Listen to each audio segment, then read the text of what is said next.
तो मोबाइल का quantum number देख लेते हैं भाई, क्वांटम नंबर क्या होता है। माइक ये बंद कर दो आप, ठीक है, वैसे जो है ये शोर शराबा होता रहेगा। तो क्वांटम ठीक। नंबर देखते हैं, क्वांटम नंबर या क्वांटम संख्या। ठीक। तो ये जो क्वांटम संख्या होती है, ये बिल्कुल वैसे ही होती है जैसे कि जब आपके यहाँ कोई लेटर आता है और उस लेटर पर जब पोस्ट के द्वारा, बाई इंडियन पोस्ट है ना, भारतीय डाक के जी द्वारा सर। कोई भी लेटर आपके यहाँ आता है, तो उस पर जिस प्रकार से आपका एड्रेस लिखा होता है कि आप कहाँ पर रहते हैं, है ना, तो उसी ये तरीके से जो आपका इलेक्ट्रॉन होता है, ये इलेक्ट्रॉन कि किस कोश में है, अगर कोश है तो उस कोश के किस उपकोष में होगा, ठीक है, उस ये सर। उपकोष के किस कक्षक में होगा, अगर उस कक्षक में भी है तो कैसा होगा, एंटी क्लॉकवाइज घूम रहा होगा या क्लॉकवाइज घूम रहा होगा। तो इसी की स्थिति को, मतलब इलेक्ट्रॉन की स्थिति को बताने के लिए ही चार प्रकार की क्वांटम संख्याओं का प्रयोग किया जाता है। जो सबसे पहली क्वांटम संख्या है उसको हम कहते हैं मुख्य क्वांटम संख्या। मुख्य सर। जी सर। मुख्य क्वांटम संख्या कहते हैं। माइक बंद कर लो, ठीक है, जब कोई चीज ना समझ में आए तो पूछ लेना, माइक ऑन करके, ठीक है, तब तक बंद रखो। मुख्य क्वांटम संख्या, ये जो मुख्य क्वांटम संख्या होती है, ये कोष को रिप्रेजेंट करती है। किसको रिप्रेजेंट करती है? कोष को प्रदर्शित करती है। ये कोष को प्रदर्शित करती है, ठीक है। इसके लिए हम जो मुख्य क्वांटम संख्या होती है, इसको स्मॉल एन से रिप्रेजेंट करते हैं, ठीक है। एक क्वेश्चन यहीं पर और पूछ लिया जाता है कि मुख्य क्वांटम संख्या किसी भी परमाणु का क्या बताती है, मतलब किस को बताती है? तो ये आकार को बताती है। क्या बताती है? ये उस परमाणु के आकार, ठीक है, आकार को बताती है। ये जो क्वांटम संख्या है, ये आकार को बताती है, ठीक है। तो इतना याद रखना इसमें कि एक आपकी क्या होती है, मुख्य क्वांटम संख्या होती है, इसको स्मॉल एन से रिप्रेजेंट करते हैं। ये कोष को प्रदर्शित करती है, ठीक है, कोष को प्रदर्शित करती है। तो इसके थ्रू हमको किसी भी परमाणु का, ठीक, परमाणु का आकार जो होता है वो कितना बड़ा होगा या कितना छोटा होगा है, उसके बारे में भी ये मुख्य क्वांटम संख्या जानकारी देती है। दूसरी जो आपकी क्वांटम संख्या होती है, इसको हम कहते हैं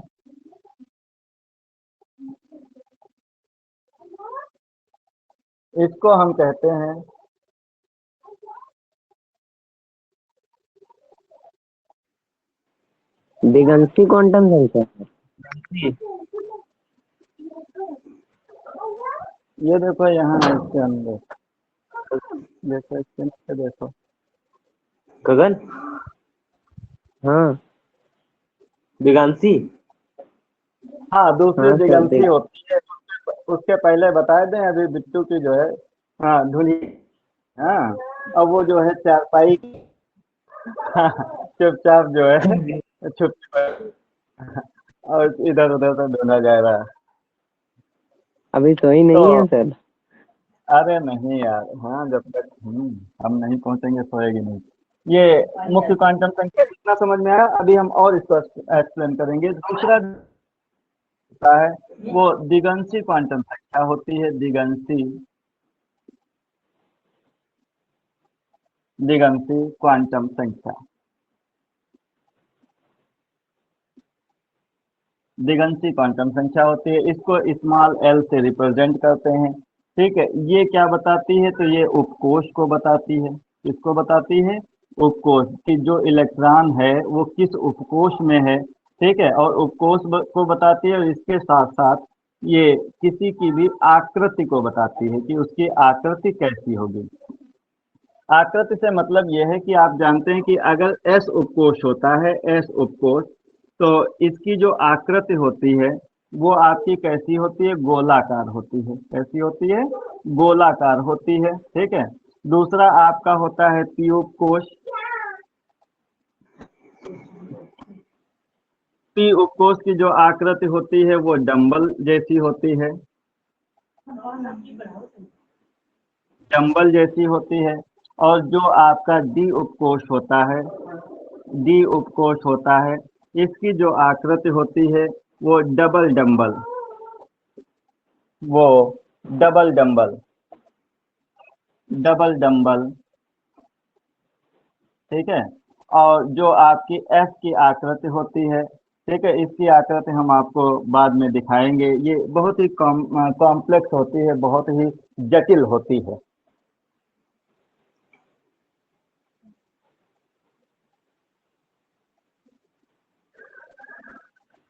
ठीक है, ये बहुत ही आपकी जटिल आकृति होती है। ठीक है, तो इसकी आकृति का ज्यादातर जिक्र नहीं किया जाता है। ठीक, तो ये जो अधिगंशी क्वांटम संख्या होता है इसको एजीमुथल क्वांटम नंबर भी कहते हैं इंग्लिश में। स्मॉल एल से रिप्रेजेंट करते हैं, उपकोष को बताता है, ठीक है, और आकृति को भी बताता है। ये जो तीसरी आपकी होती है वो चुंबकीय क्वांटम संख्या होती है।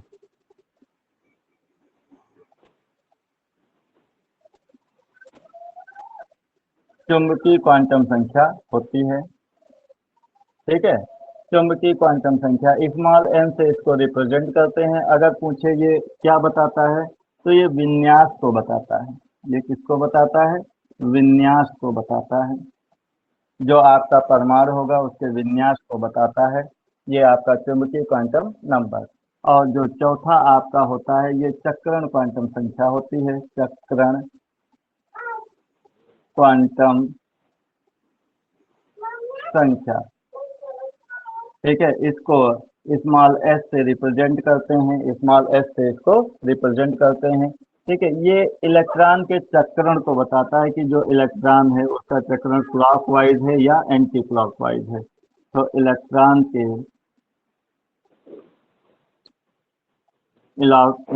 के चक्र, माइक बंद कर लो, इलेक्ट्रॉन के चक्रण को बताता है। इलेक्ट्रॉन के चक्रण को बताता है, ठीक है। अगर इलेक्ट्रॉन क्लॉकवाइज घूम रहा है तो एस की वैल्यू आपकी +1/2 होती है। मतलब अगर एक इलेक्ट्रॉन ऊपर की तरफ है तो हम एस बराबर क्या लिखेंगे? +1/2। लेकिन वही अगर इलेक्ट्रॉन आपका नीचे की तरफ है, एंटी क्लॉकवाइज घूम रहा है, तो इसके लिए -1/2 लिखते हैं। ठीक, इतना नोट कर लो। जब नोट हो जाए तो बता देना, फिर हम आगे बढ़ेंगे।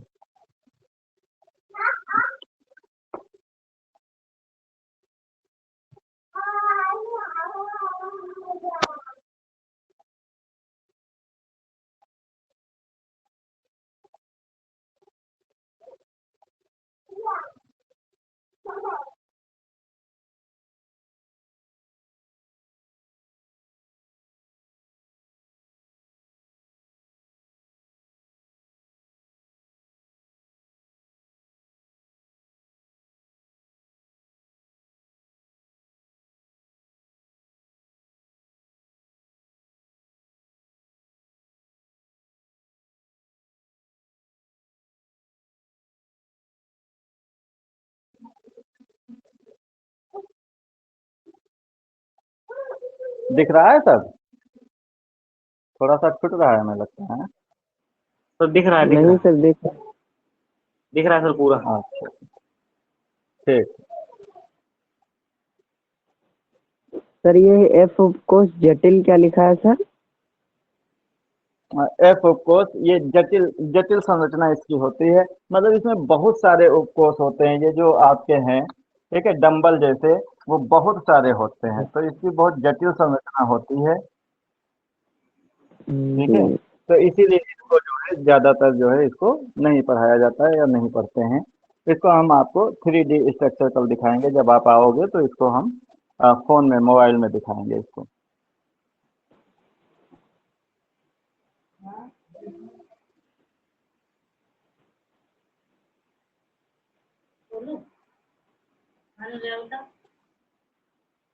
नोट हो गया? स्क्रीनशॉट ले लिया करो, बाद में भी नोट कर सकते हो। जी सर, नोट हो गया। ठीक, अब देखो,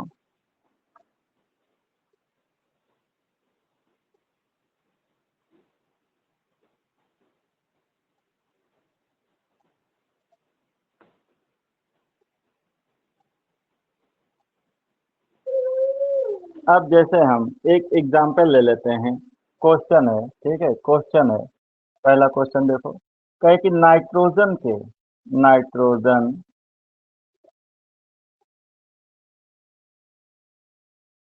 नाइट्रोजन के अंतिम अंतिम इलेक्ट्रॉन अंतिम इलेक्ट्रॉन की चारों क्वांटम संख्याएं चारों क्वांटम संख्याएं चारों क्वांटम संख्याएं संख्याएं लिखिए। ठीक है, तो इसके लिए तो सबसे पहले तो जो नाइट्रोजन होता है, नाइट्रोजन का हम इलेक्ट्रॉनिक विन्यास मतलब इलेक्ट्रॉनिक कॉन्फ़िगरेशन करते हैं। तो इसका जो परमाणु क्रमांक होता है वो 7 होता है। जब 7 होता है तो इसका इलेक्ट्रॉनिक विन्यास करेंगे तो 1s2 2s2 2p, कितना हो जाएगा? थ्री। 2p3, है ना, ये हो जाएगा। अब ध्यान दो भाई, इसने क्या कहा कि अंतिम इलेक्ट्रॉन, तो अंतिम इलेक्ट्रॉन कहाँ होगा? इसी में तो होगा अंतिम इलेक्ट्रॉन, इस वाले में ही अंतिम इलेक्ट्रॉन होगा, सबसे बाहर वाले में, है ना। तो इसी की हम स्ट्रक्चर बनाते हैं, 2p3 का स्ट्रक्चर बनाते हैं। p में कितने कक्षक होते हैं? तो आप कहोगे p में 3 कक्षक होते हैं। ठीक है, पहले कक्षक में ये इलेक्ट्रॉन, ठीक है, दूसरे में एक इलेक्ट्रॉन और तीसरे में भी एक इलेक्ट्रॉन। अब ध्यान दो, जैसे ये 2 इलेक्ट्रॉन यहाँ तक कितने हो गए थे? 2। यहाँ तक कितने हो गए? 4। तो 4 हो गए, ये 5वां है, ये 6ठा है और ये 7वां है। तो यही तो आपका अंतिम इलेक्ट्रॉन है भाई। अंतिम इलेक्ट्रॉन मतलब 7वां इलेक्ट्रॉन, तो यही तो है अंतिम इलेक्ट्रॉन। जी जी सर। सर। बताओ, बात समझ में आई? जी जी सर। सर। ये अंतिम इलेक्ट्रॉन है। तो इसी के लिए हमको मान लिखने हैं किसके? n का, n मतलब मुख्य क्वांटम संख्या, l का लिखना है, ठीक है, m का लिखना है और s का लिखना है। ये 4 क्वांटम संख्याओं के मान लिखने हैं। तो n का मान यहाँ पर जो शुरू में लिखा होता है ये, ठीक है, यही आपका क्या हो जाता है? n हो जाता है। तो n बराबर कितना हो गया? 2 हो गया। ये बात समझ में आई? ठीक। Yes sir. अब तो L का मान कैसे लिखते हैं? तो L का मान लिखते हैं, अगर आपके पास S उपकोष है, P है, D है या फिर F है। अगर S उपकोष है तो L का मान हो जाता है 0, P होता है तो 1 लिखते हैं, D होता है तो 2 और F होता है तो 3 लिखते हैं। अच्छा, यहाँ पर क्या है? P है ना, यहाँ पर ये इलेक्ट्रॉन जो है वो किसमें है? P में है। ठीक है, तो P के लिए हम क्या लिखेंगे? 1 लिखेंगे। मतलब एक L बराबर लिखेंगे। कितना हो जाएगा? 1 हो जाएगा। ये समझ में आया? जी सर। Yes sir. उसके बाद एक काम और करना है, एम के लिए आपको देखो क्या करना है। तो ये जो बीचों बीच में होता है उसको आप 0 लिखते हो, बीचों बीच में 0। ठीक है, जी। बीच वाला जो ऑर्बिटल होता है इसके लिए आप 0 लिखते हो। ठीक है, बाकी वही इधर जाओगे तो आपका क्या हो जाएगा? +1 +2 +3, और इधर आओगे तो -1 -2 -3, इस तरीके से हो जाएगा, है ना। बताओ भाई, जी समझ में सर। आ रहा है? इलेक्ट्रॉन कहाँ यस है? सर। इलेक्ट्रॉन इसमें है भाई, इस वाले में। और इस वाले कक्षक के लिए जो आपका m है वो कितना है? +1। तो यहाँ पर क्या लिख +1। लोगे? +1। ये समझ में आ गया? जी यस सर। सर। ठीक। अब देखो s के लिए क्या लिखना है। तो हमने कहा था इलेक्ट्रॉन अगर ऊपर की तरफ है, इलेक्ट्रॉन अगर ऊपर की तरफ है तो s इक्वल टू कितना हो जाता है? +1/2 हो जाता है। वही इलेक्ट्रॉन अगर नीचे की तरफ होता है तो s इक्वल टू -1/2 हो जाता है। ठीक है, ये बात समझ में आई? तो इलेक्ट्रॉन ये है कहाँ है? ऊपर की तरफ है ना, यही तो 7वां इलेक्ट्रॉन है, आखिरी वाला इलेक्ट्रॉन है। ये किधर है? ऊपर की तरफ है। तो s का मान क्या हो जाएगा? +1/2 हो जाएगा। क्या इतनी बात समझ में आ गई? जी सर। Yes sir. तो इतना नोट कर लो, उसके बाद हाँ, इतना नोट कर लो, उसके बाद देखते हैं आगे, 1-2 एग्जाम्पल और देखते हैं।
नोट हो गया?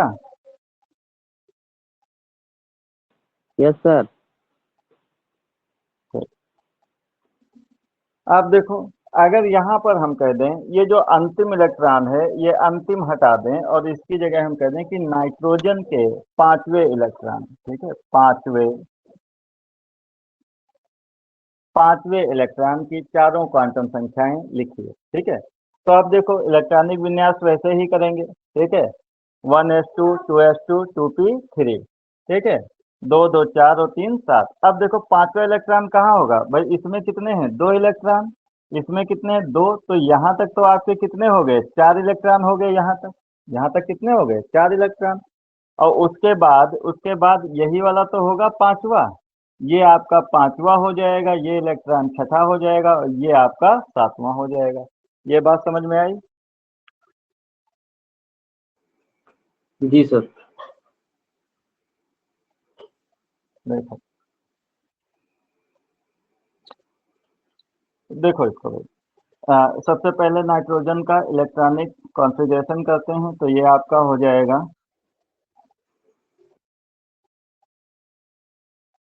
ये आपका हो जाएगा 1s2 2s2 2p3, 2 2 4। हम कौन सा ले रहे हैं, पांचवा, तो पांचवा इलेक्ट्रॉन भी किस में आएगा, इसी में आएगा। तो पांचवा इलेक्ट्रॉन जो होगा वो आएगा 2p3 वाले में, इसमें आएगा पांचवा इलेक्ट्रॉन, ठीक। ये 4 यहाँ तक हो गए, यही आपका पांचवा इलेक्ट्रॉन, ये पांचवा हो गया है ना, ये आपका छठा है, ये कौन सा है, सातवां। तो पांचवा इलेक्ट्रॉन यही तो है आपका।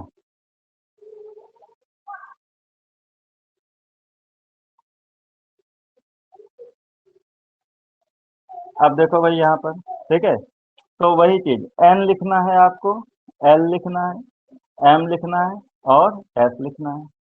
तो n के लिए हमने बताया था जो यहाँ पर लिखा होता है, ठीक है, वही आपका क्या हो गया n, तो ये n बराबर कितना हो जाएगा, 2। l बराबर भी हमने आपको बताया कि अगर s है तो l बराबर क्या होगा, 0।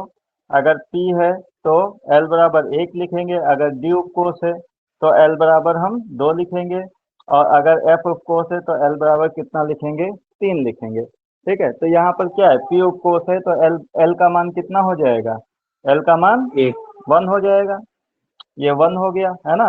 m का मान तो हमने कहा था इधर 0 लिखना है, इधर ये आपका +1 +2 ऐसे चला जाएगा, इधर आपका क्या हो जाएगा, -1। इलेक्ट्रॉन किसमें है, इसमें है, इस वाले में। तो इसके लिए m की वैल्यू कितनी है, यही तो m की वैल्यू, m की वैल्यू कितनी, -1। तो यहाँ पर कितना हो जाएगा, -1 लिख दिया जाएगा। इलेक्ट्रॉन ऊपर की तरफ है तो हमने कहा था +1/2, अगर यही नीचे की तरफ होता तो -1/2। बताओ समझ में आ गया? जी सर। ठीक है, इसको नोट कर लो। उसके बाद एक और एग्जांपल बताते हैं इसी में।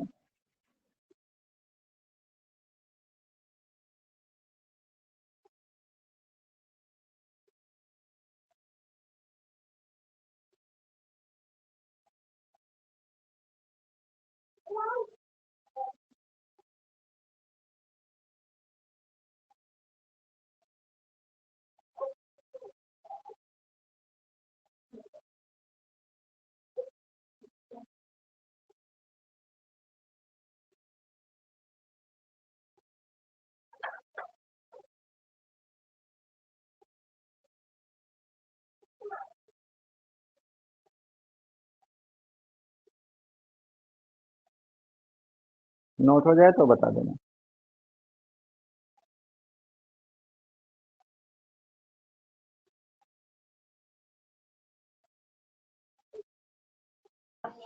सर नोट हो गया।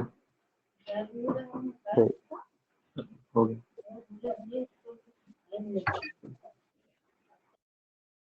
अब देखो, अगर यहाँ पांचवे की जगह, अगर हम यहाँ क्या कर दें, पांचवे की जगह चौथा कर देंगे, चौथे चौथे इलेक्ट्रॉन। तो अब चौथा इलेक्ट्रॉन देखो कहाँ होगा, 2 और 2 4, ठीक है भाई, 2 यहाँ हो गए और 2 यहाँ हो गए, तो चौथा इलेक्ट्रॉन इसी में तो पड़ेगा, चौथा इलेक्ट्रॉन किस में पड़ेगा, इसमें, है ना। तो ये आपके 2 हो गए, और ये 2s2 इसमें आपका चौथा होगा भाई, ये 2 हो गए, 2 के बाद ये तीसरा और ये वाला चौथा है, चौथा कौन सा है, ये वाला, है ना। तो इस इलेक्ट्रॉन के लिए आपको निकालना है, तो n बराबर कितना हो जाएगा, हमने कहा यही जो आगे लिखा होता है यही क्या होता है n बराबर, तो n बराबर कितना हो गया 2। l बराबर, तो अभी हमने बताया था कि अगर s होता है तो l बराबर 0, p होता है तो 1, d होता है तो 2 और f अगर होता है तो 3।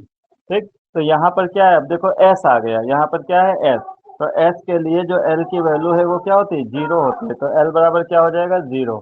m बराबर लिखेंगे, तो m बराबर यहाँ पर एक ही ऑर्बिटल है, तो एक ही ऑर्बिटल होता है तो उसके लिए वैल्यू क्या होती है 0 होती है। ठीक है, अगर इधर कुछ होता तो हम +1 +2 +3 लिखते, अगर इधर कुछ होता तो -1 -2 -3 लिखते, लेकिन एक ही है, एक ही है आपका,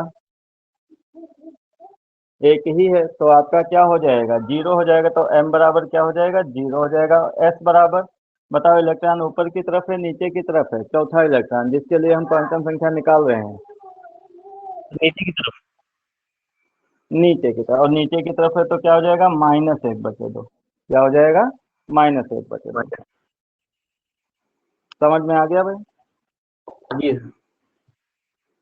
ठीक है, तो आज भाई थकावट बहुत है, इतना ही रखेंगे। ये क्लास आपके इसी ऐप पर जो है रिकॉर्डेड फॉर्म में आ जाएगी, ठीक है, थोड़ी देर बाद इसी पे आ जाएगी, तो आप इसको बाद में भी देख सकते हो, समझ सकते हो। ठीक है, जी सर। ठीक सर।